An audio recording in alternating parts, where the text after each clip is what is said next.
You already know what's up. This your girl Re-Up, and welcome back to another video by Mr. Ballin. I think I'm going to do that every time I do a reaction video on him. Is what it is.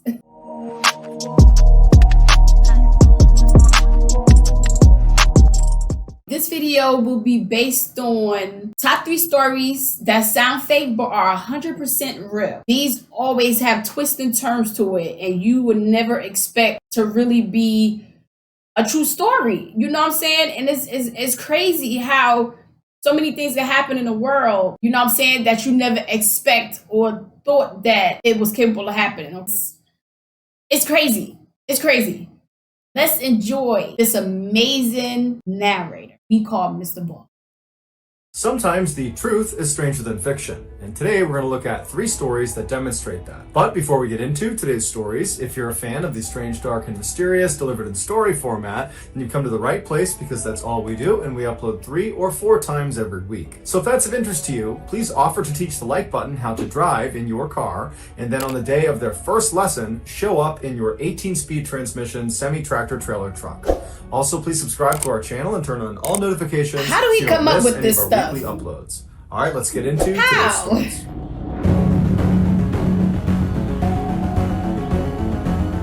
Bruh, can we just look at the fact that these trees look creepy as hell?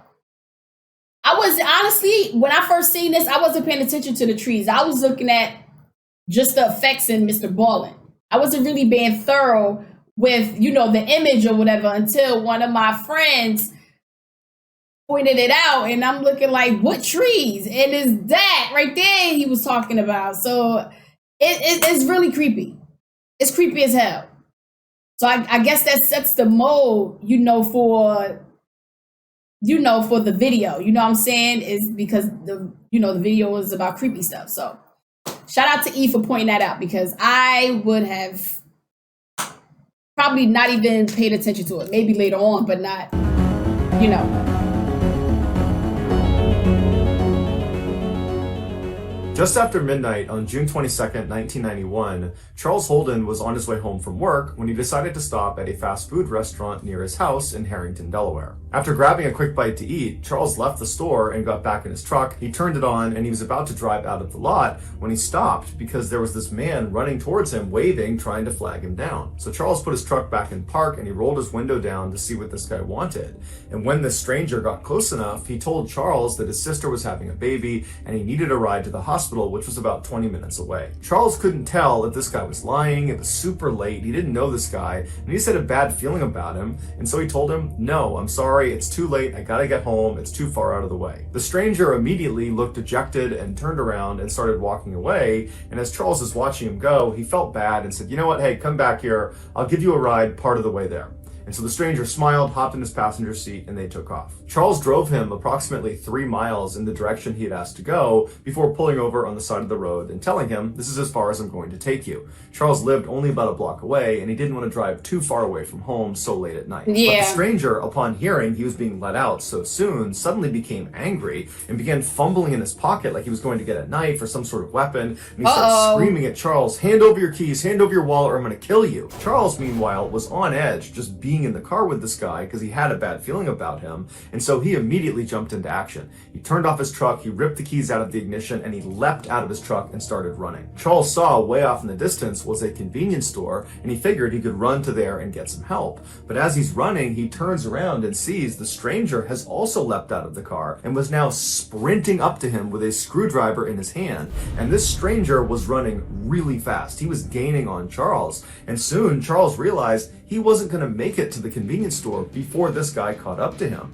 And so at some point, Charles just stops, he turns around and he puts his hands up and he says, okay, I'll give you a ride wherever you want to go, and then you can have my keys, my wallet, you can have anything you want. And so the stranger runs right up to Charles and he stops and he smiles because he's very pleased with this result. And he pokes him with the screwdriver and kind of gestures for him to go back to the truck. So Charles walks back to the truck with the stranger right. This is one of the reasons why you get your gun permit. This is why. And another reason why you don't pick up random people. I'm sorry, I can't do it. I can't bring myself to do it because I know that is people that's out there that actually need, you know what I'm saying, that need a ride and need help. But me personally, I don't want to risk that. I don't want to risk my life. You know what I'm saying? But this is why you get a gun. If that man would have had a gun on the side of his seat, he'd have been done for. He'd have been done for. You know what I'm saying? Like, and he had no other weapon but a screwdriver. Now, if he had a gun, he'd have shot him a long time ago. If the hitchhiker had a gun, he'd have shot him a long time ago and just took the keys. All he had was a screwdriver. I mean, you can do some damage with a screwdriver, but it doesn't beat a gun. Let's be clear. Let's be honest. It doesn't beat a gun. You know what I'm saying? So, see, that's why I'm never doing that shit. Screwdriver periodically poking him in the back. They finally get to the vehicle, and the stranger tells Charles to get in the car and then wait. But as soon as Charles sat down, he fired up his truck and sped off before the stranger could hop in the passenger side door. And so Charles is flying away from this guy. He looks in his rearview mirror, and he can see the guy is chasing after him with a screwdriver held over his head. But he sees the stranger at some point just stops, turns around, and walks away. Charles was totally relieved that he had escaped this horrible encounter, and he was thinking about calling the police, but ultimately decided he wouldn't because it was his decision to allow some stranger to get in his car in the middle of the night. That doesn't mean Charles anything. Kind of blamed himself for the whole ordeal. What Charles was concerned about, though. Are you kidding me? See, that right there is. This man just tried to kill you, bruh, and you not gonna call the cops? Especially if you ain't kill that motherfucker first. Are you serious right now? Soon as I pulled off, he chasing me. I'd have reversed that motherfucker and rolled over his ass. If I went to kill you, I was gonna cripple you for life, bitch. You was not gonna chase another motherfucker ever again. Excuse my language, but that just pissed me off because he could do that to somebody else. You know what I'm saying? He could do that to the next car behind you, yo. And then what if that person gets seriously hurt? You know what I'm saying? Because he's mad that it didn't work the first time. So the second time, he's not going to ask questions. You know what I'm saying? He's not going to say anything. He's just going to go straight for the jugular and just start, stabbing whoever. Come on now. You make it make sense. Come on. Was where he had ditched the stranger was not far from his house, and he was worried if he just turned around and drove right back to his house that this guy could recognize the truck and then follow him to his house, and then who knows what could happen. And so Charles decides he's just going to stay outside of town and drive around for a while to make sure this stranger is long gone by the time he comes back. So after about an hour of doing just that, driving around outside of town, Charles goes back into Harrington, Delaware, and he gets on his street, and he's shocked when he sees the stranger who had just tried to kill him is walking down the road right in front of him. But luckily, the stranger did not hear or see Charles pull onto his street, and so Charles immediately throws it in reverse and he gets out of there and he drives off. At this point, Charles decides he needs to tell police. That was your way to run. That was your turn to run his ass over. Him, and that maybe he's targeting him and he's waiting for him at his property. And so he calls 911 and he tells the dispatcher about what had happened earlier. And bruh, if you having all those thoughts, you should have just ran him the fuck over. You ain't had to kill him, but you could have hurt him. You know what I'm saying? And then the cops came, you know what I'm saying? You could have told them what was going on. You know what I'm saying? Or, you know what I'm saying? If somebody try to kill me, you better do it. You better do it, because there's no way I'm going to sit there and let somebody threaten my life and I'm not going to do nothing about it. No way. See, I understand that maybe the guy is nice. You know what I'm saying? He didn't want to go to jail or whatever, but fuck that. Damn that. No, this guy is now hell looking at no. his property. And the dispatcher tells him they'll send an officer out to him. And so a few minutes later, an officer showed up at the payphone where Charles was, and they told Charles they would escort him back to his property. And if the stranger was still out in the area, they would arrest him. And so the two of them made their way back to Charles's property. They get there, the stranger's long gone, and then Charles goes into his house. There's no sign of a break-in. There's no sign that anyone was near his property. And so Charles thanks the officer. He feels totally relieved. But before the officer leaves, he asks him if he wouldn't mind doing a quick sweep of his mother's property. She lived right behind Charles on the other side of some bushes. He told the officer her name was Dorothy, she was 70 years old, and she lived alone, and he just wanted to make sure nothing happened to her. So the officer said, no problem, I'll go check in on her. So the officer leaves Charles and goes across his backyard through those bushes into Dorothy's backyard. And right away, he can see the back window on the back door has been smashed and the door itself is slightly ajar. And so the officer draws their pistol and they go up and they enter the house and they look inside. They're yelling for Dorothy, but there's no answer. It's totally dark in the house. It's totally silent. And so after searching the first floor and finding nothing, they make their way up the flight of stairs and they find blood at the top of the landing. And they follow this trail of blood and it brings them into one of the bedrooms where a woman is sprawled out on a bed. Oh my God. Oh! It would turn out after Charles had ditched the stranger and sped off without him, the stranger, whose name was Gilbert Cannon, began looking for a place to sleep. And the house he ultimately selected just happened to be Charles's mother's fucking house. piece After of shit, Gilbert man. broke in through her back door, he saw Dorothy coming down the steps to confront him, and because he was worried she'd be able to identify him, he attacked her with a screwdriver. Gilbert would later tell police that the attack on Charles was completely random.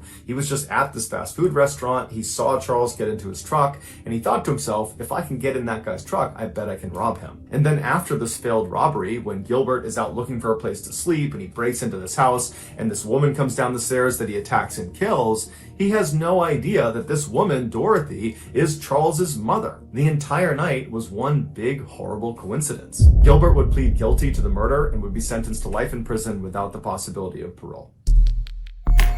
Are you fucking kidding me? Are you kidding me? You know what?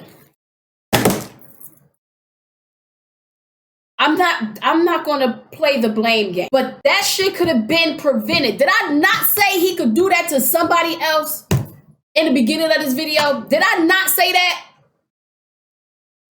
Like, are you serious right now? If you would have called the cops or ran his ass over when he was chasing you, that man's mother would have still been alive.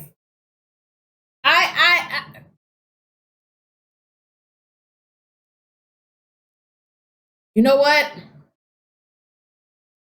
That man is probably regretting it to this very day of not taking matters into his own hands. He gotta be. And I'm sorry he has to go through that and have that on his conscience. And I'm even more sorry that his mother, an elderly woman, you know what I'm saying, had to go through that. That shit is sad all around, but I kind of feel like it could have been prevented. I'm sorry. I'm sorry.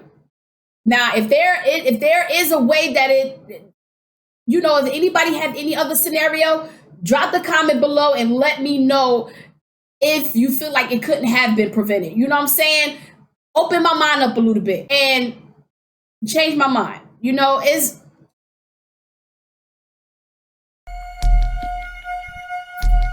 In 1949, 15-year-old problem child Ken Rex McElroy dropped out of school and moved to a tiny farming town called Skidmore, Missouri. There, he began his life of crime, which consisted primarily of theft. At night, he would drive his truck onto Skidmore residents' property, and he would steal their livestock, alcohol, grain, food, antiques, anything he could get his hands on and that he could sell, he would take. And if the owners ever caught him in the act, he would just raise his rifle at them and tell them to go back inside and never report it to the police or he would kill them. And because Rex was this big 270-pound monster of a man who was known for having a bad temper and for being really aggressive, people generally just did what he asked and his crimes went totally unreported. In the rare instances that victims would report Rex's crimes to police, Rex would begin intimidating them and their family by staking out their houses at all hours of the night, or he would just walk directly up to these victims and he would say, "I will kill you if you testify against me." And if none of those tactics worked, Rex used some of his illegal money to hire one of the very best defense lawyers in the entire state, a lawyer who had famously represented the mob, and he would step in and get Rex off of virtually any charge, including the time Rex actually did shoot one of the owners who caught him in the act. Over the years, Rex would use these fear and intimidation tactics not just to make money, but also to prey on young women and girls. In the 1970s, when Rex was in his 40s, he began stalking a local Skidmore girl who was 12 years old named Trina. After assaulting her dozens of times, Rex learned her family was going to be pressing charges against him. So Rex burned down Trina's family's house and killed the family dog,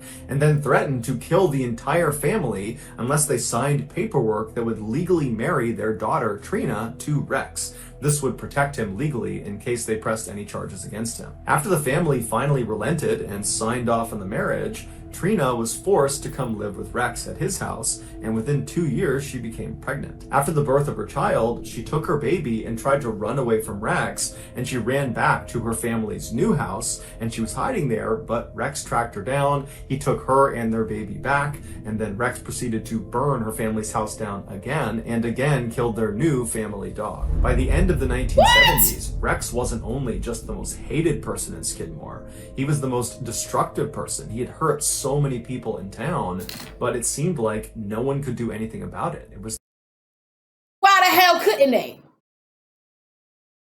The whole damn city against one person. Y'all could have did something. This is crazy. This remind me of that movie called Bully. When them kids had gained up on they planned to kill this huge bully. Like, I'm pretty sure people have seen that movie called Bully. If you haven't, I think you should watch it. It's a really good movie. But this is what it reminds me of. Hands down.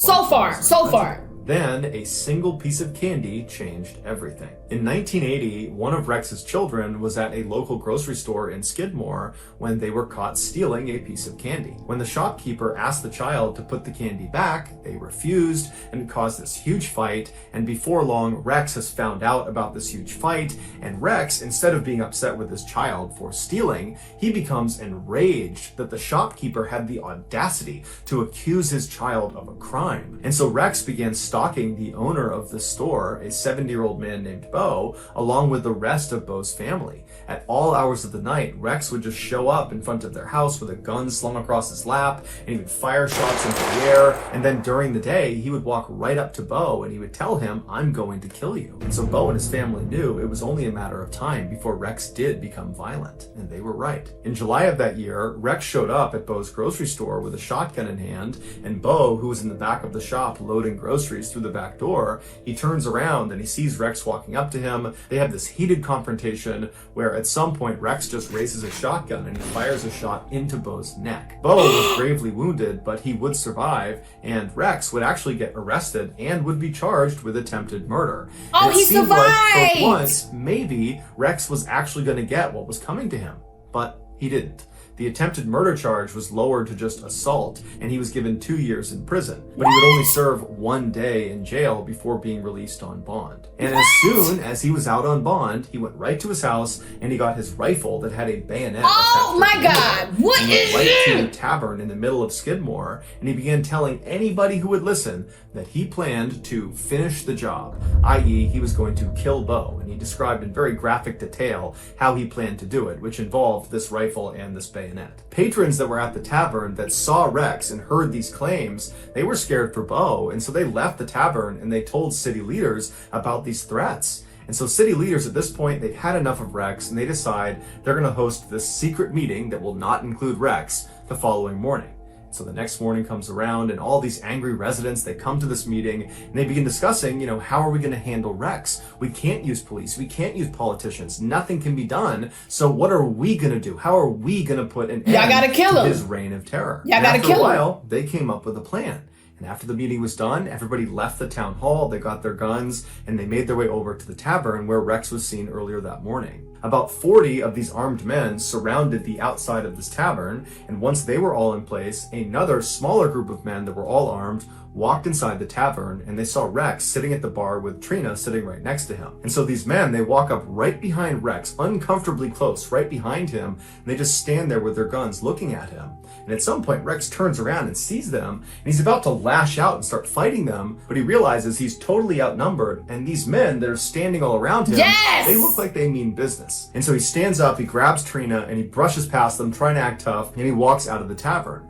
When he gets outside, he's taken aback at this additional group of armed men, which is much larger, who are all standing there just looking in at him. And so Rex at this point becomes visibly frightened, but he grabs Trina and he calmly walks out to his truck, which is parked a little ways out in front of the tavern. He gets in the driver's side, she hops in the passenger side, and Rex lights a cigarette up, he turns on his truck, and he's about to try to drive away when a gunshot rings out. And Rex immediately slumps forward onto his wheel. One of the Skidmore residents runs up to the truck, they open up the passenger side, and they grab Trina, who was unhurt, pulled her out, and rushed her to safety. Once she was clear, the other residents with their guns just moved in on the truck, and for 20 seconds they opened fire on Rex. After the shooting was over, nobody called an ambulance. Everyone just stood there and watched as the town burned down. In all, there were 46 witnesses that were there when Rex was murdered, but they all said they had either not seen the shooting or they didn't know who the shooter was. And despite a lengthy federal investigation, none of the witnesses ever changed their stories.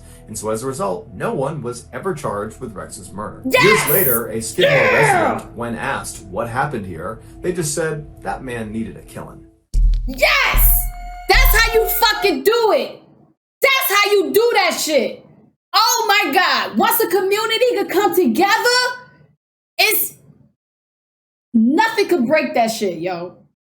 Oh my God. That was the best ending. Oh my God. They should make that into a movie. They should make that into a movie if they haven't already. If they made that into a movie and I don't know about it, please let me know. Okay? That was, oh my God. Oh my God, that was amazing.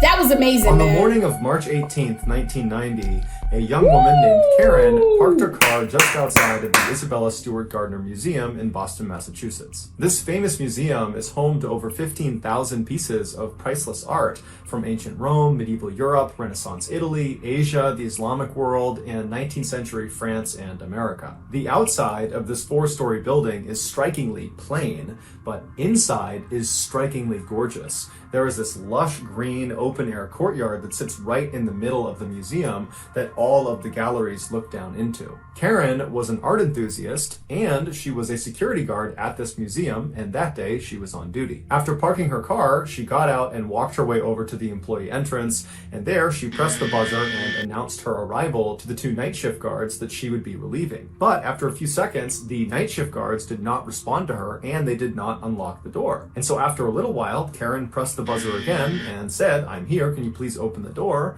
But again, the guards that were on duty did not respond back to her, and the door did not open. This was highly unusual, so Karen left the door, found a payphone, and called the chief of security for the museum, who lived out in town, and told him she couldn't get in the building. And so about 10 minutes later, the chief of security shows up, and he takes Karen, and he walks her around to the other side of the building. He leads her up an outdoor flight of stairs to another entrance to the museum. He pulls out a big ring of keys, he finds the right one, and he opens the door. The entrance they were going through placed them in this dark hallway that stretched out straight in front of them, and then at the very end of the hallway on the right was this very brightly lit room that the door was wide open to, and that was the security office where the guards were supposed to be. And so Karen and the chief, they begin walking down this hallway expecting to get to the end of it and look inside this room and see these guards and get an explanation for why they didn't buzz Karen in the first place. But when they reach the end of the hallway and they look in this office, there's nobody inside of there. And now that they were up close, they could see the door leading into the security office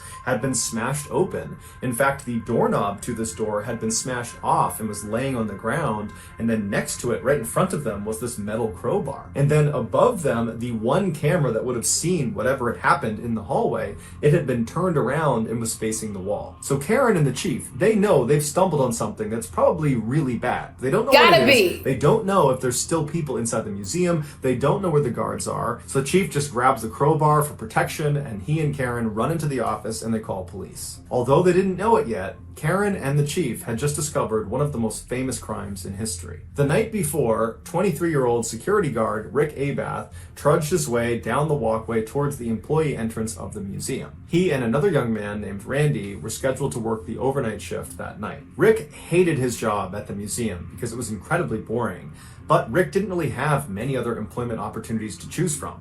He was a guy that had dropped out of music school and spent most of his time smoking marijuana, drinking beer, and playing in his friend's rock band. And so he just kept this job that he hated. Once Rick got inside the museum, he walked over to the office where he found his partner that night, Randy, was already sitting behind the desk. After chatting with him for a few minutes, Rick said he would do the first set of security rounds, and so he grabbed a walkie-talkie and a flashlight and he headed out to the exhibit halls. Almost immediately, a fire alarm went off. Rick went to the area where it was going off and he investigated and did not see a fire, and so he just turned the alarm off. The building was very old, and it wasn't uncommon for their electronics to fail or glitch. And so after this, Rick didn't think much of it. He continued doing his security rounds, and after about 30 more minutes of that, he made his way back down to the security office where he traded places with Randy. Rick took the seat behind the desk, and Randy took the walkie-talkie and flashlight. And they rotated. About 30 minutes later, while Randy was still doing his security rounds, Rick had his head down on the desk when he heard the sound of the buzzer coming from one of the outside doors. He lifted his head up and he looked at the screen that was connected to the camera, looking down at whoever was outside at this door, and he saw there were 2 police officers standing right outside the door. And so he reached over and he pressed the intercom button and he said, "Hey, can I help you?" And the officers said they were there responding to a disturbance call. Can they come inside?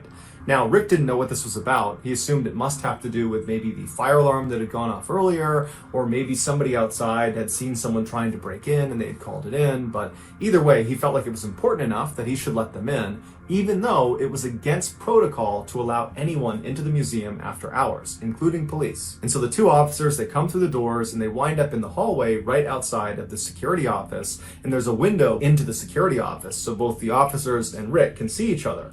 And the officers immediately say to Rick, "Hey, are you working alone tonight?" And Rick says, "No, my partner is out doing security rounds. He'll be back soon." And so the officers just kind of nod their heads and they're looking around the room for a second. And one of them, as he glances at Rick again, he does kind of a double take and he goes, "Wait a minute, I think I know you. There's a warrant out for your arrest. You need to come out here and show me your ID." And so Rick is caught completely off guard, but he just kind of instinctively does what he's told because it's a police officer. And so Rick stands up, he walks out of the office, he goes out into the hallway, and as he's about to present his ID to the inquiring officer, the officer just grabs him, pushes him up against the wall, and handcuffs him. And so before Rick can say anything, Randy, his partner, comes back from doing his security rounds. He walks into the hall and has no idea what's going on. Now, was that necessary for the cop to do that? He complied. He complied and followed orders. Was that necessary? See, come on, yeah. You ain't had to do all of that. You asked him to do something and he did it. There's no need to use excessive force. Come on. The other officer, the one that had not handcuffed Rick, grabs Randy and does the same thing, presses him up against the wall and handcuffs him. And so as Randy and Rick are standing there up against the wall with their hands behind their back, they're looking at each other, they're looking around thinking, what's going on here? Yeah. And at some point, Randy just blurts out, "Why are we being arrested?" And that's when one of the officers just says, "Oh, you're not being arrested. You're being robbed." Rick and Randy were led by the imposter cops down into the basement of this building where they were bound and gagged with duct tape. And then these 2 thieves proceeded to spend the next 81 minutes walking all around the museum, ultimately stealing 13 pieces of art before destroying the security footage and then fleeing the building. Rick and Randy were discovered unhurt later that morning by police, still tied up in the basement. Despite dozens of suspects, numerous viable theories, and a massive monetary reward, these 2 art thieves were never caught and remain at large today. As for the 13 pieces of stolen art, one of which includes the extremely rare Rembrandt painting called The Storm on the Sea of Galilee, which is his only seascape in existence, they are still unaccounted for. And combined, they are worth a staggering $500 million. Wow. So that's going to do it, guys. If you found the secret in today's episode, let us know in the comments section what it is and where you found it. So give us the timestamp. Are you kidding me? See, they got to change that. Nobody should be able to obtain police uniform without some type of proof. Like, how is that even possible? This is crazy. Oh my God. I'm glad they wasn't hurt though. I'm so glad they wasn't hurt. Oh my God. This shit is crazy.